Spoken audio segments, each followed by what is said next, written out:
Okay, the sensors are back in, and wow, not too easy to do. So this one was a little easier because you can see it. I had removed the shield because it was all rusted anyway. That was a year ago, at least. So that one went in pretty good. And what I did was I put the anti-seize on all the threads. In this one I put the nut in because I could see what I was doing, and then I put the sensor in. And then I connected it back up. I even put the anti-seize on the little metal clip underneath, and then the what is it? The dielectric on the connectors inside, which basically feels like a silicone to me. That doesn't harden too much. Seems to harden a little bit though because the end was plugged a little bit. So then the other one was a real challenge because you can't really, I mean, you can see where it is right now, right down in there. But to get the angle, so on that one I put the sensor nut on the sensor because there was no way I tried it once, but I just couldn't feel what was going on.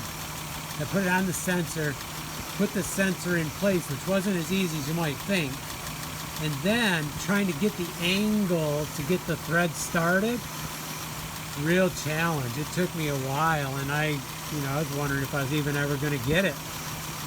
So I guess when you take it out, try to memorize the angle that sensor's at, right there. Kind of tilted. See that? I'm not sure if you can see it here. Well, yeah, it's okay. So the angle is very important. And then getting it started with that long wire on it, or the wires, to twist them, you almost have to have another hand to, like, one hand down in there and the other hand twisting. And so after I got it in, I put the sensor wrench on it out of the little packet I had that I had purchased, and all I did was put it on and with my hand tightened it the best I could. This one seemed to, like, once it hit the stop point, that was it. I just couldn't even budge it. The other one I could feel it go just a little bit more. The way the threads are, when you're tightening up the sensor, it's going to really tighten both of them because they're both going the same way. At least that's my thought on it. So they're not in there super tight, but they're, as snug as I could get them with my hand. There's no room for a wrench in there. And I think they'll hold. Plus, you got that long tail on there, and the only way it can come out is if for that to twist too. So that's holding it too. Then I put the diabolic grease or whatever on here a little bit and tighten it right down on the battery. And then I started it, and it ran. It was like really rough. It hasn't been run in several weeks. So whenever you do that, it doesn't sound very good at first. And there was, I think I was told that catalytic converters gather moisture, so when you start it, it takes a while for all that moisture to get off.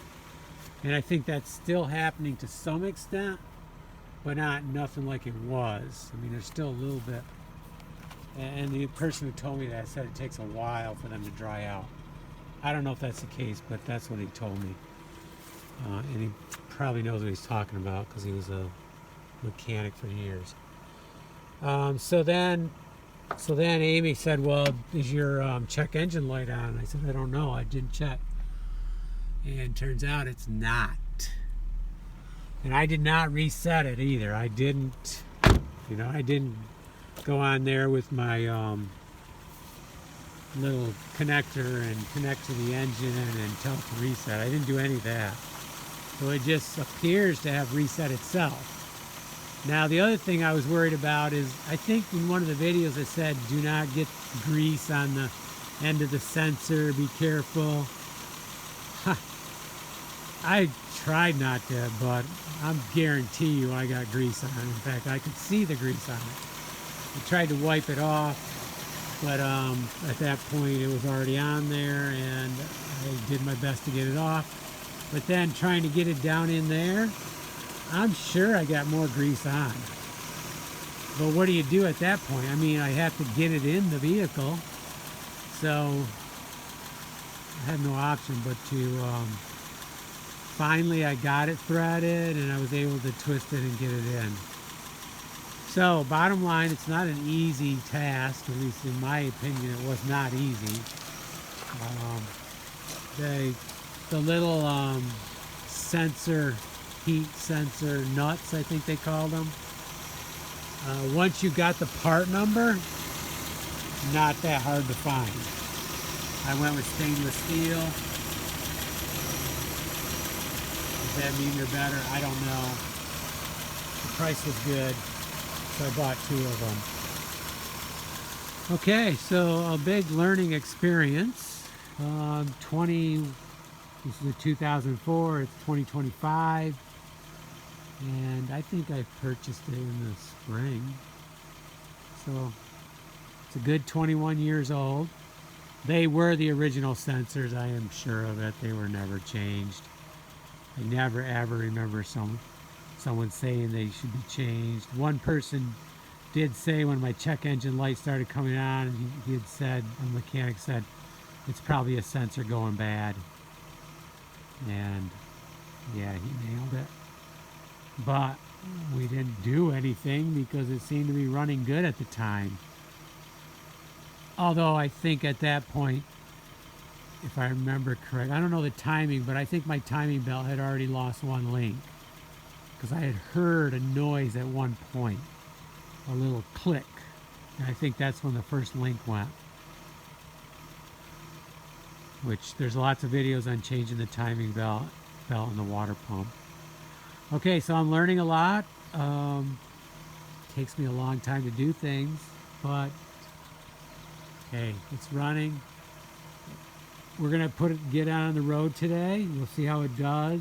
Right now it's been idling for about 10-15 minutes. I've been just doing some other stuff, letting it idle. It got really dirty underneath the trees over there, so I took a broom and swept it down. It looks like the mice think they're gonna live in between my liner and the bed, because one came running out and jumped off the tailgate when I started it up. So I guess we're gonna have to try some peppermint, shooting it in these side gaps here. They seem to be staying out of the engine area, I think, I hope. So maybe the peppermint's working there. Can't think of anything else. I did sweep it off. It's still pretty dirty, but maybe getting it on the road. It's still supposed to rain today. Who knows? Maybe we get washed off some more. Okay, enough said. Sensors are in, and let's hope it runs really good, because we'll be testing it. We live up on a hill, so coming home tonight, it's going to be going up a pretty steep hill for a good mile. So we'll see how it does under a little bit of stress.